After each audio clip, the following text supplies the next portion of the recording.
too. So, how are you feeling today? How does your body feel? Yeah. You mean, like, as far as the back thing and all of that? I mean, that's the same. It's the same. That really hasn't changed. There's a couple of new things. I have a head cold, which is, gift of the week, number one. And my hands have started hurting lately. I was doing the dishes the other night and using the Brillo pad to kind of scrape the pan, and I just could barely hold it by the end. I don't know if it was getting my hands wet or what it was, but just my hands feel like I can feel all the bones in them, and they're all creaky and cracky. So, every week something else. And how has it gone? How was your week? How did it go with all of the family?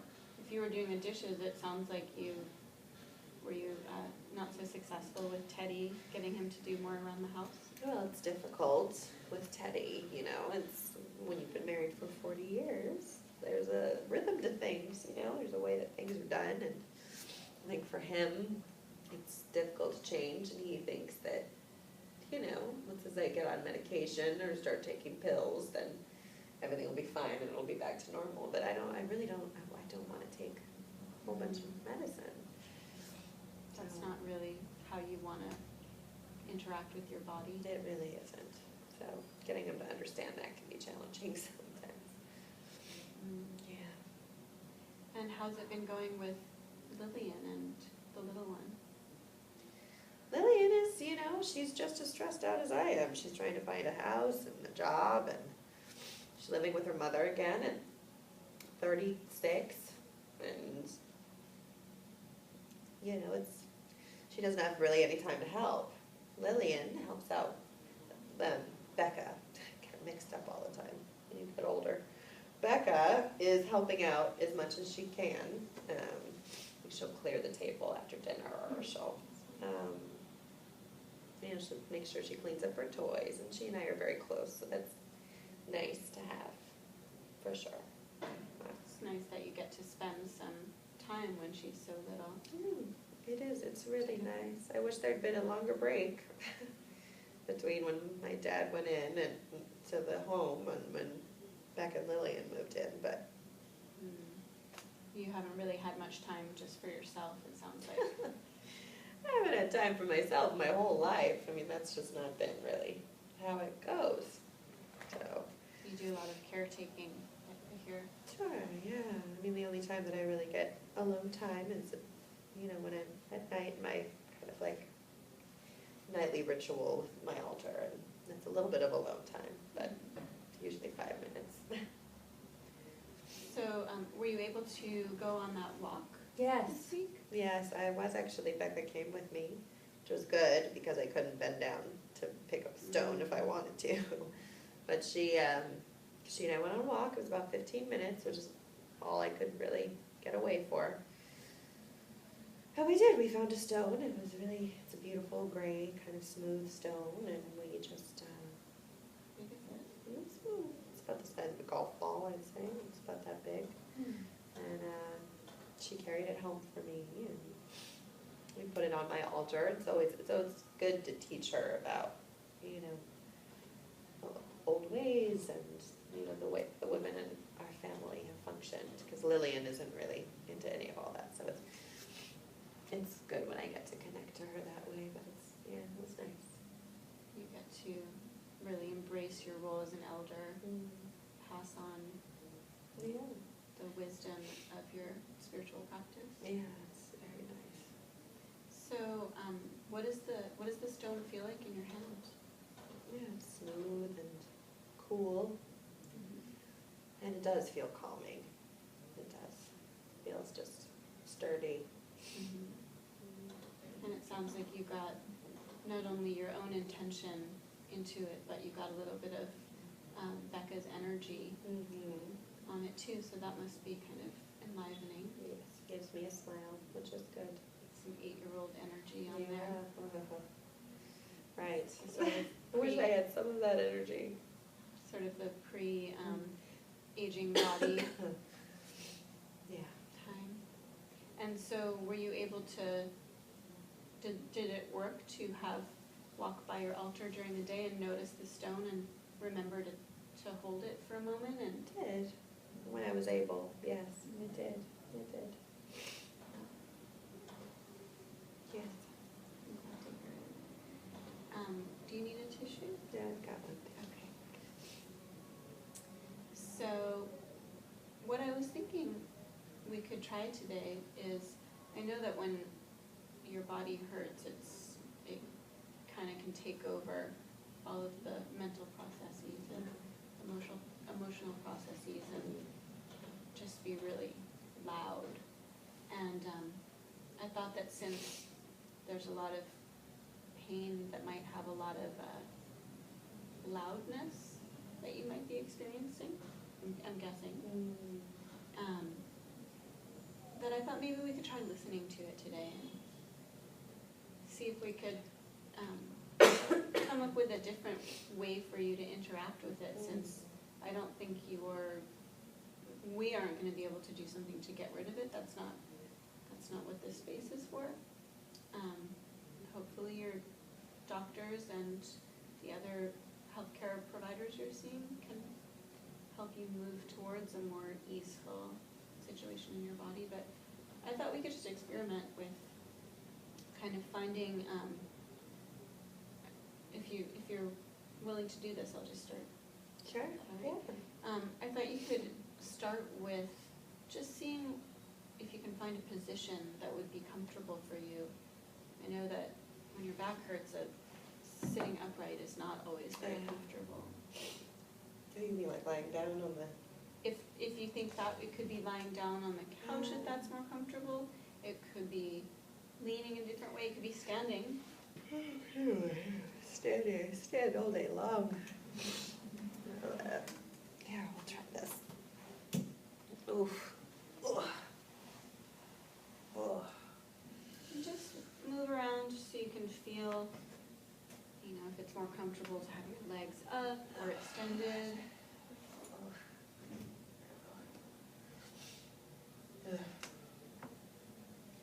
And then as you're lying there, if you could just press your whole back into the couch, kind of curling your tailbone up, and then release that and go the other way. You might not be able to move very far, so don't go anywhere that hurts too much. If you could just sort of wiggle around and find if there's one spot that feels the most neutral to you, the least aggravating. And now if you just take a few deep breaths with your eyes closed and just send the breaths down through all the parts that are hurting. I know your neck is hurting, and your arms and your hands and your back and your head, it sounds like. So if you could just send your breath down to those places and just feel as you're breathing if there's anywhere that it sticks.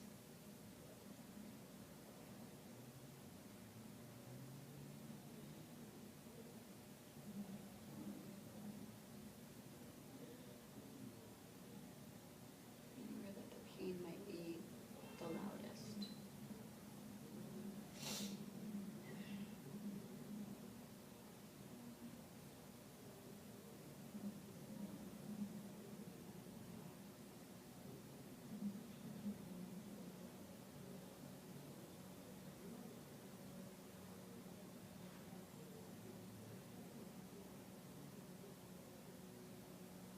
Is there any spot that's speaking to you louder than the other spots? I don't know, just my lower back. Is it about underneath where your hands are right now? Yeah. So, I'm going to just feel into that. And I know it's painful, so I'm not hoping I'm not hoping to make it feel worse, but what I'm thinking is that pain is probably really loud, right? Yeah. And I thought maybe that pain's got something to say. Maybe it's got something, maybe it's screaming out because it wants something from you that it's not getting, and that's why it's causing you so much trouble. So we could do one of two things. What I'd like to try is to see if you can give a voice to that pain, see if there's any kind of a vibration or a chant. I know that you work with a lot of chants. Or just a sound, a syllable, a yell, anything. I feel like the pain is just like a.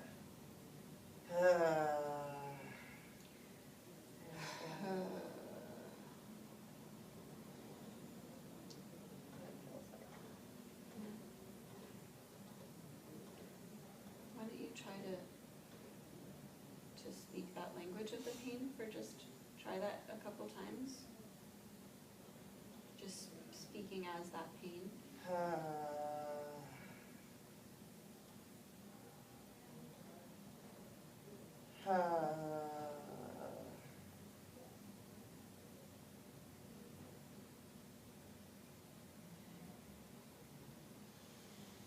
And then I don't know what's coming up in response. Anything? I don't know, I'm just tired. I just want to go to sleep.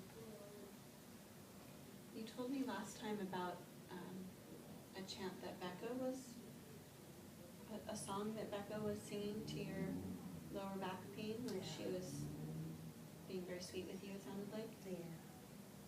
Do you think singing that chant, so it's sort of like a chorus, where you've got the pain saying what it needs to say, and maybe you responding with that chant? Yeah. Want to give that a try?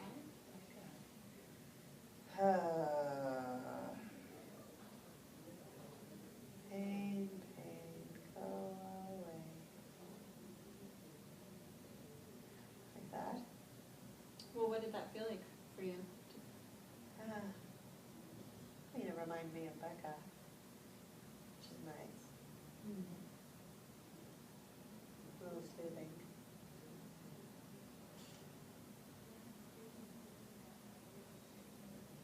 Is there anything else that you feel like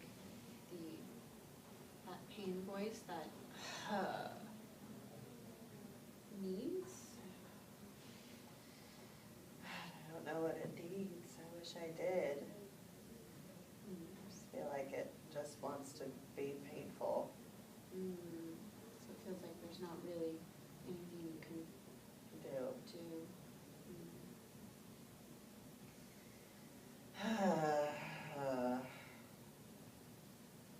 Like, it's doing that all the time. Yeah. I wonder how it would feel to do that while you were in those long car rides to visit your dad. Yeah, do that. Can I sit up? Is that okay? Absolutely. You should do whatever, you should always, in our sessions, do whatever you need to take care of your body. Just my nose is.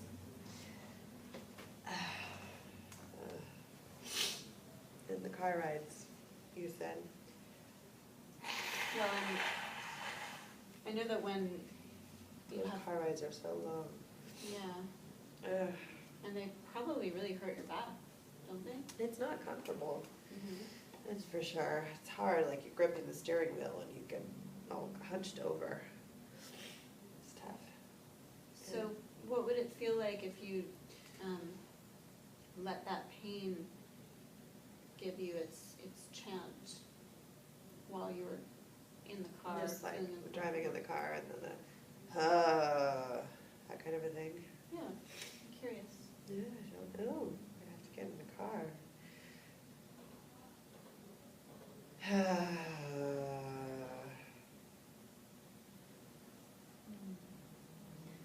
So I had idea. My hope for this session was to leave you with something to take home with you. Both, there's a practice, which I'd like you to try, just letting this pain share its voice Right. as you're driving, and just see if there's any wisdom in it. You know, it's not, I know it's not pleasant, and it would, you know, I'm sure you wish it wasn't there, but since it's been there for a long time, and who knows how long it will be around, I thought maybe you can just start a dialogue with it. And since I know you spend time several times a week going up to see your dad, that would be a good opportunity to just kind of check in. With that noise, kind of. Mhm. Yeah, I can do that. And just listen to that noise, and give yourself a few minutes of silence to just hear if anything comes to you, and maybe there's some wisdom in there, maybe there's not, Yeah. but you know, Well, you it'd be just worth try it trying. this week. Yeah. I'm alone there, so I can be as loud as I want. And I wanted to leave you with something for your altar again as Okay. well, because I think that seems like a really a source of solace and grounding for you. Yes, it is. So I brought some, do you feel okay about making some marks Sure. with your pencil? So what I was thinking is to have you just close your eyes and go into that, just say that kind of pain chant maybe a few more times, and then I've got some markers here and a card. And I'll just give you a moment without speaking and let you go into that, you know, trying to listen to that pain, and then create for yourself a symbol that you can put on your altar to just give that pain voice, to just give it some space on the altar. You know, just see if that changes anything. Okay.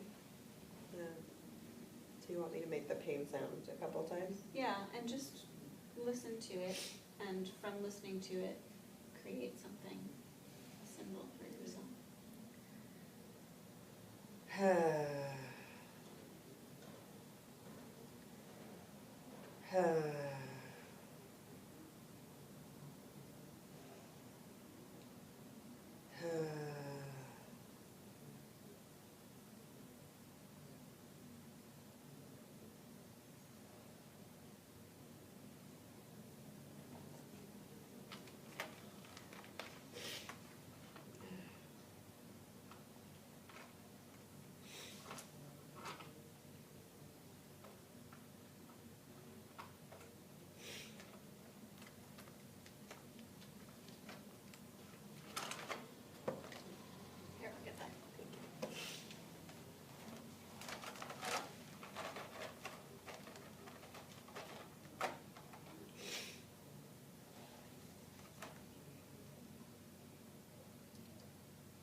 wondering if, I'm just wanting to ask you to let me know how it goes next week, and if just having this symbol on your altar On the altar. shifted anything, but I'm curious how your body is feeling and how you're feeling in general right now, if you're feeling any different than you did when you walked in. I feel more relaxed, that's for sure. I feel more relaxed. I feel like I'm still tired. I'm still in pain, but it feels like it's given a chance to just chill out for a minute. That's good. Well, perhaps in the course of the week there, some wisdom might come. Mm-hmm.